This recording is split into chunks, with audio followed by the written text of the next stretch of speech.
दोस्तों अगर मैं आपको अपने पीएनएल पर लेकर जाऊं और मैं आपको दिखाता हूं, अगर आप क्रिप्टो के अंदर ट्रेडिंग करते हो, आप भी अगर अपने पीएनएल में जाके देखोगे तो आपको सबसे आखिरी में एक चीज दिखेगी जिसे ज्यादातर लोग इग्नोर कर देते हैं, दैट इज फंडिंग।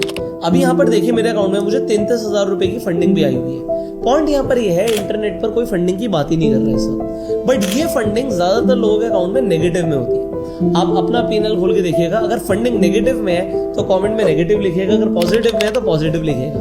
अब देखिए फंडिंग होती क्या है। अगर आप डेल्टा एक्सचेंज के अकाउंट पर जाएंगे इंडिया पर और यहाँ पर आप मार्केट्स पर जाओगे तो आपको कॉइन के सबसे राइट हैंड साइड पे फंडिंग लिखा हुआ दिखेगा। जैसे बिटकॉइन की फंडिंग है 0.01%, इथेरियम की फंडिंग है 0.01%। अगर ये ग्रीन में है तो इसका मतलब है अगर आपने बिटकॉइन बाय किया हुआ है तो इतना पैसा आपका कटेगा, और अगर आपने सेल किया हुआ है तो इतना पैसा आपको मिलेगा। अब किसी कॉइन में आपको नेगेटिव में भी फंडिंग दिखेगी। अगर नेगेटिव में फंडिंग है इसका मतलब क्या है कि बाय करने पे आपको पैसे मिलेंगे और सेल करने पे आपके पैसे जाएंगे। अब यहां पर देखिए फंडिंग का रेट चेंज होता रहता है और कभी आपको फंडिंग के अंदर बहुत अच्छी अपॉर्चुनिटी भी मिल सकती है। फिलहाल के लिए अगर हम देखें यहाँ पर, अगर मैं आपको फ्यूचर्स पर लेकर जाऊं और मैं आपको बिटकॉइन की फंडिंग दिखाऊं या फिर इथेरियम की फंडिंग दिखाऊं तो ये आपको स्टैंडर्ड फंडिंग मिलेगी। 0.01% की यहाँ पर आपको फंडिंग का रेट दिख रहा है।